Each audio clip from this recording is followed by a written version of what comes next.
Hi everyone, welcome back again to my channel. I hope you all are doing great.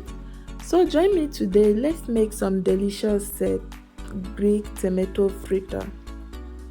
So to start without wasting much time, and for today's recipe, I'm going to be using 3 fresh plum tomatoes. So go ahead and cut your tomatoes with your kitchen knife.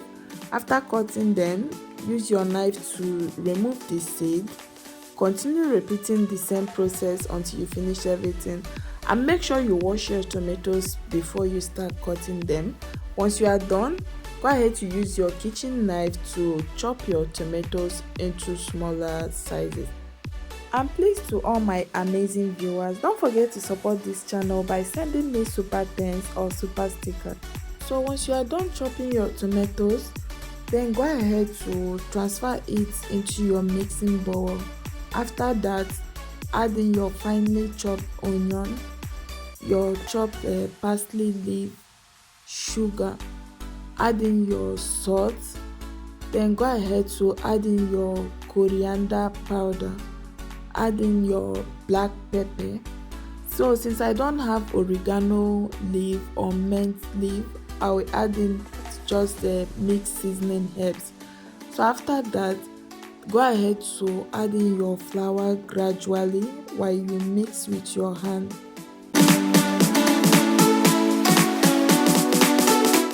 So when adding your flour, make sure you do not add too much of it so that your fritter mixture will not come out too watery. And also add your flour based on how juicy your tomato is. After you are done mixing, go ahead to cover with a cling film and put it in your refrigerator and let it rest for at least 4 hours or even overnight. So 4 hours later, go ahead and place your empty dried pan on the heat, spray in some vegetable oil, let it heat up, and after that use your spatula or your spoon to scoop your fritter mixture into your frying pan. Once you add your fritter mixture into your frying pan, use your spatula to flatten it, then let it cook for 5 minutes. Then go ahead to flip it and let the other side cook for another 5 minutes.